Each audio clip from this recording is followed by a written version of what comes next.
In 1953, the collapsing British Empire, with the help of the CIA, backed a coup in Iran to overthrow their democratically elected leader, Mohammad Mossadegh. The British were at risk of losing their stranglehold on Iranian oil because Mossadegh was a champion of this idea that Iran was entitled to her own resources. To understand 1953, we go back to 1901 when the British were highly concerned about Russian influence in Persia, which they thought could eventually threaten their position in India. A British entrepreneur named William Darcy goes to Persia and makes a deal with the Shah, who at the time was a representative of the Qajar dynasty. The deal he makes is for 60 years and it pertains to 3/4 of the land of Persia. He gets the rights to prospect, to explore, to take, transport, and sell all of Persia's natural resources. That includes natural gases, potential oil deposits, asphalt, mineral waxes, etc. But what does Persia get from the deal? At the time, got 20,000 pounds worth of shares, and he got 16% of the annual profits from Darcy's company. At the time, perhaps that seemed like a good deal to the Shah because oil in Persia was just a hypothetical. But Darcy would reach out to geologist George Bernard Reynolds, and he would task him with tracking down the oil deposits and doing all the prospecting. Darcy Reynolds' operation would take 7 years and cost 500,000 pounds before eventually Darcy was essentially broke, and he would send a telegram to Reynolds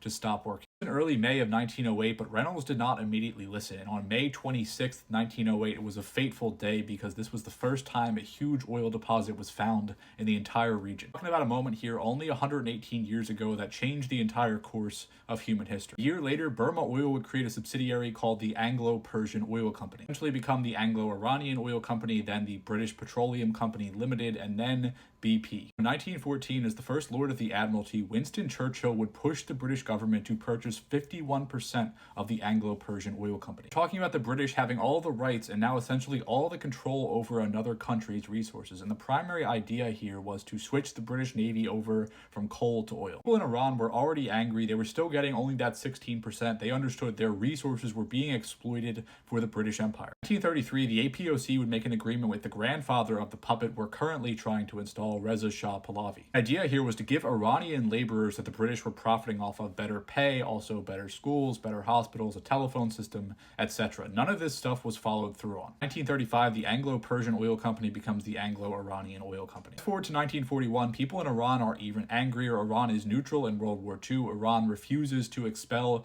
German nationals, so the Soviets and the British invade. At the time, they basically take control over Iran and they arrest the Shah and they exile him to South Africa. The new Shah is Mohammad Reza Pahlavi, who is the father of the current puppet we're trying to install. In 1951, things are reaching a boiling point in terms of Iranian frustration with the British control over their resources, and the prime minister at the time is assassinated. People of Iran are speaking in this moment. They speak through their parliament, and the parliament selects Mohammad Mossadegh. The oil industry in Iran is nationalized. In 1951, Mossadegh said, "Our long years of negotiations with foreign countries have yielded no results thus far. With the oil revenues, we could meet our entire budget and combat poverty, disease, and backwardness among our people."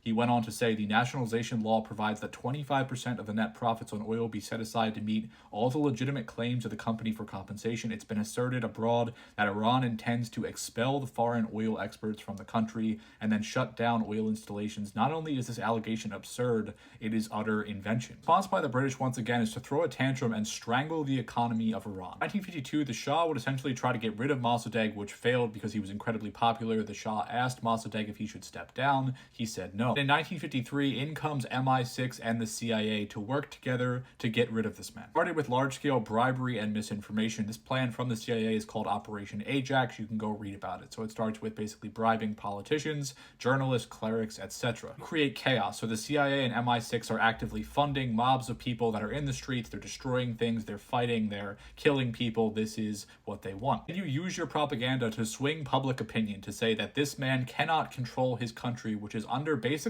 attack by foreign entities. Pressure the Shah to remove Mossadegh. In Iran, there was this balance of power between the parliament, the Shah, and the prime minister, all working together, each playing their own role. See, the West knew that the Shah was their puppet and that the prime minister was not. Mossadegh would be arrested and kept under house arrest until 1967, when he would die of cancer. When the government was taken from him, a lot of his friends, supporters, associates were tortured or killed. This event caused a burning sense of rage in Iran that had been building since the beginning of the 20th century because of the exploitation exploitation of the people and the country and her resources. What you end up with is people turning to the more extreme and people turning to religion, with the Islamic Revolution in 1979 to expel the Western puppet Shah, who had basically become a dictator. The West did not want a consolidation of power with the prime minister that the people backed. They wanted a consolidation of power with the monarch that would do their bidding. In America, we turn on 60 Minutes and we get to see the son of that exact monarch ready to go and take his rightful seat in charge of Iran. After all of this has been admitted, there are still people out there that think the West cares at all about the people of Iran. Her best chance at stable democracy for the people died here.